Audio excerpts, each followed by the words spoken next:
Welcome to our fourth part of our series on knowing the heart of Pope Francis. I have to admit to you, this is probably going to be my favorite session for a couple of reasons. One, because I want to talk about, first of all, some common dangers for the spiritual life. And then secondly, we're also going to talk about the church as a unity. And I think today's discussion is going to be very practical. Some of the other things, we're simple in as much as we know that we need to feed the hungry and what have you, but something that affects us every single day, I think, is going to be this. So let's jump straight into the letter of St. James, who, as always, is super direct, super practical, and that's the reason why I love St. James so much. St. James tells us, "Beloved, where jealousy and selfish ambition exist, there is disorder in every foul practice.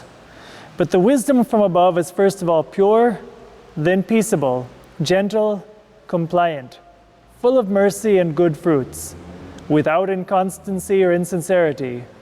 And the fruit of righteousness is sown in peace for those who cultivate peace.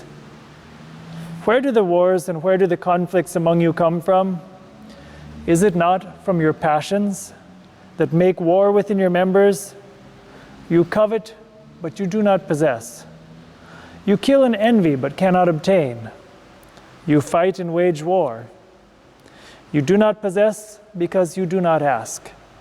You ask, but you do not receive because you ask wrongly or you spend it on your passions." So, the Apostle James has told us a lot of things here, and what I'd like to do is just kind of divide this up into parts. First of all, let's begin with a premise. In the spiritual life, there are different stages, if you want. Some authors talk about the different spiritual ages. In general, in the spiritual life, we talk about the purificative way, via puricativa, the illuminative way, enlightenment, and the unitive way. And these correspond to different stages of the spiritual life. The first step, though, is always that of purification. And this is something every single Catholic around the world knows about. We all live this. And what does it mean? It's what St. James refers to as our passions.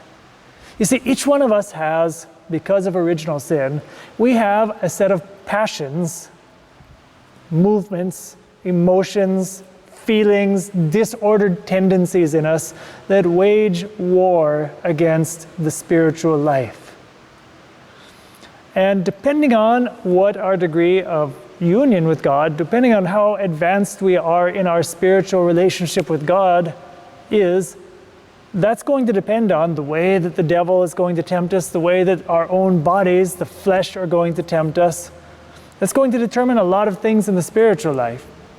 For example, if you're a person who maybe is a baptized Catholic, and that's it, baptized Catholic, never go to church, maybe was confirmed, but if you're not really practicing your faith, we're talking about really kind of the most primitive level of temptation that we're going to be wrestling with. Now, it's not to say that the other people don't have these temptations. What we're talking about is, where is the main battle? For example, I'll give you an example. Mother Teresa of Calcutta, we used her last week as an example. Great saint. Great saint. It is quite possible that Mother Teresa of Calcutta could feel an inclination sometimes to get drunk or to waste her, not live her purity well, or to do something gross and excessive. But we already know perfectly well, if she felt that kind of temptation, she would recognize it immediately and move on. She was not going to fall to that kind of stuff. That wasn't the place where her spiritual battle was taking place. So it depends really how far advanced are we on the life, in our spiritual life. Now, what does St. Paul mention? He gives a whole list of things that begin with the most basic spiritual battles. He said, where do wars and conflicts come from? Is it not from your passion that makes war within your members? He's talking about our own flesh. You covet, and coveting could be anything. Money, talents, the good looks that your neighbor has. You covet these other things that you see in your neighbors, but you don't possess them. And what happens? We get jealous. We get jealous. You covet but don't possess, and that leads you to get worked up and to have problems in the spiritual life, and maybe even start attacking with bad language, bad temper, criticism, maybe even violence, all because we see something good in our neighbor and we don't have it, and we get jealous. It says maybe, or even if you do possess something, or you want to possess something, you ask God to possess something, but God doesn't give it to you. And as a priest, I hear this all the time. Father, it's been years since my last confession. Well, why? What do you think happened? Well, my mom was sick, and I sincerely asked God to cure her, and He didn't. And therefore I got mad at God, and I left. What's happening? You wanted something good. There's no doubt that we want something good when we want our mom to be cured. But we want it in a way, in a certain sense, in a selfish way. We're telling God what He's going to do. We're telling God, I don't trust that you know what's going on well enough. And if you choose not to follow my plan, I don't trust you. And I'll abandon you. That's what it means to pray and not obtain what you want because we ask badly. There's a second kind of degree of temptation. The first degree, I said, is when we're tempted by the big, obvious stuff. Kids who steal candy in stores. People with all kinds of sexual impurity problems. People with alcohol problems. People who are always getting in fights and arguments. This is basic level purification we need to deal with. There are other people, though, who, because maybe they don't have to deal with those problems, or maybe because they've already more or less overcome them, can fall into a temptation to think, I'm doing okay.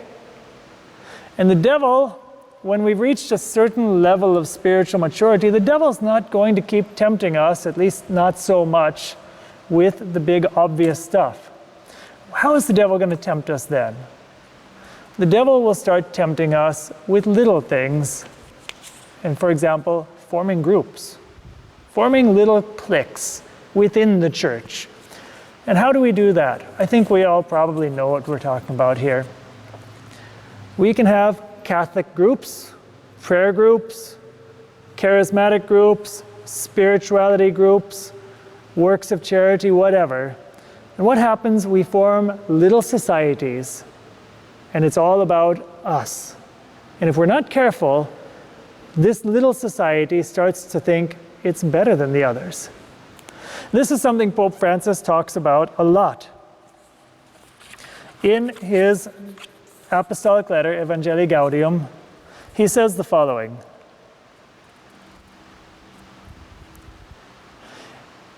It always pains me greatly to discover how some Christian communities and even consecrated persons can tolerate different forms of enmity, division, calumny, defamation, vendetta, jealousy, and the desire to impose certain ideas at all costs, even to persecutions which appear as veritable witch hunts. Whom are we going to evangelize if this is the way that we act? What's he talking about? The Pope is talking about active Catholics, people who are involved in different groups, people who are supposedly trying to do good things, people who organize themselves to pray, but we do it in different ways. I remember it was actually a little bit, it was kind of at the same time amusing and sad. I remember when I was still a seminarian, I used to travel around the country, and one of the priests in Texas, Texas is a border state, so you have a lot of Mexicans and a lot of kind of your typical Americans there. And this poor priest, every December, had to deal with a big conflict in his parish. And he would laugh about it, but it also caused him a lot of sadness. And it was this. We all know that the patroness of the United States is what? Our Lady of the Immaculate Conception, whose feast day is December 8. So the Immaculate Conception, December 8. Who is the patroness of Mexico? Our Lady of Guadalupe. When is her feast day? December 12th. Now, what do you do if you are the pastor of a parish that is roughly 50% Mexican and roughly 50% Anglo-American, and the Sunday Mass falls right in between those two feast days? All right, who gets to decorate the church? What do you do when both groups of ladies are fighting each other for their rights because they love Our Lady so much that they want to defend her rights in order to celebrate that feast? And meanwhile, the poor Blessed Virgin Mary, I'm sure, is in heaven thinking, can't we just all be at peace? It's both me. This is my feast you're celebrating. What happens when we let something like that cause us to form groups?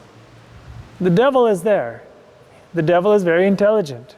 He's not dumb. He's going to take advantage of those kind of considerations to divide us. And every time we see that kind of division in the church, that does not come from the Holy Spirit. We know that that comes straight from the other source. Let's go back to St. James.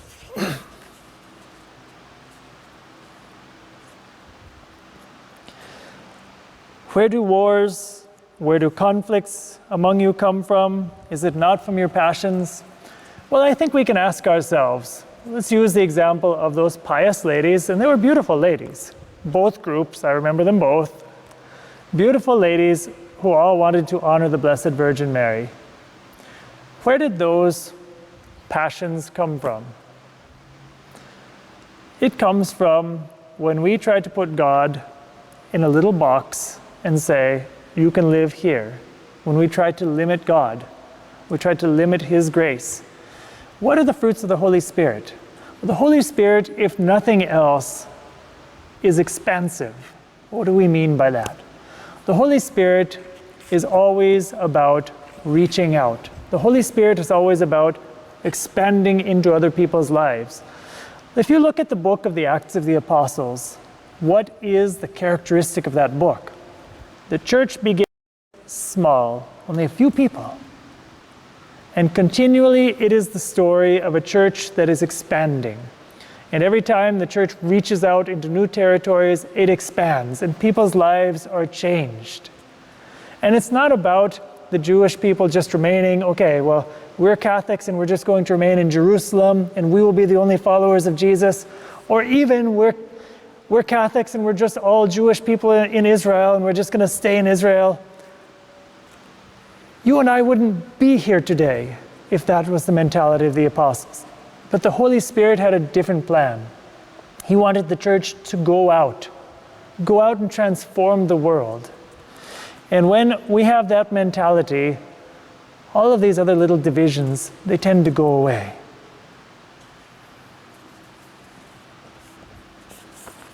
Pope Francis, again, returning to his apostolic exhortation, says the following.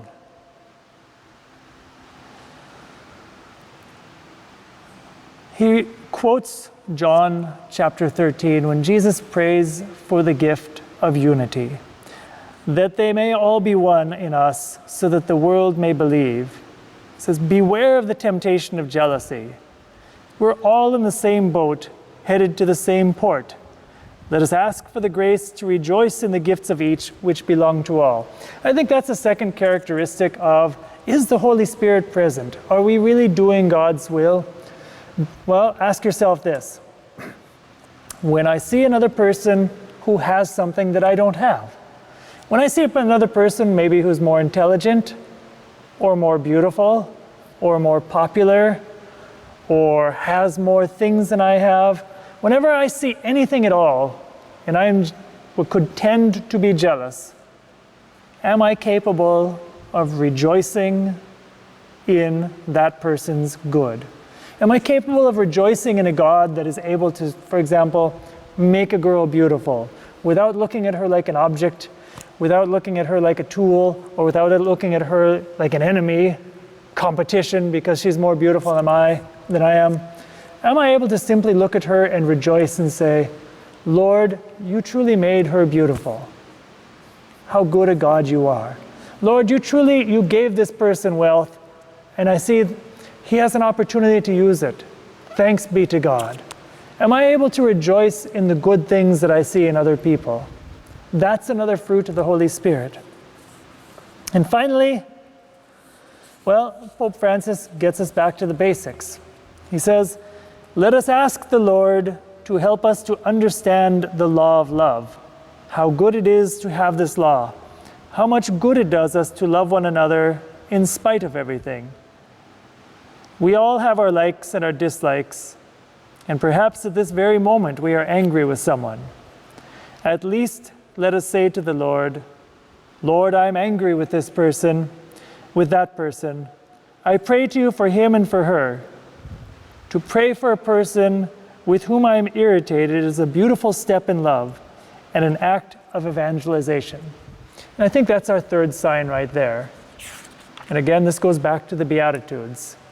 Am I able to pray for those who annoy me? Am I able to pray for those who hurt me? Or to use the words of Jesus, can I pray for my enemy? There was a cardinal in Vietnam. His name was Cardinal Van Thuan. He was made the archbishop there. He was the most important priest basically in Vietnam. And what happened? Well, when the communists took over South Vietnam, he was an important figure, and he got thrown in jail in solitary confinement for years. And when the guards would mistreat him, when the guards would abuse him, and the guards would tell him, look, you are being tortured. You are living in solitary confinement. We have taken everything from your family. We have destroyed your church. We have destroyed your name. We have destroyed the people that you love. What did he do? He forgave them. He loved them. He prayed for them. And the guards actually, they had to start rotating the guards because any of the guards that would be with him for too long started getting converted. So they had to keep changing the people around Cardinal Van Thuan because they couldn't keep hating him.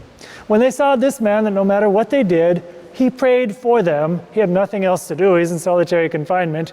He was praying for his persecutors. They kept converting. They could not destroy this man with evil.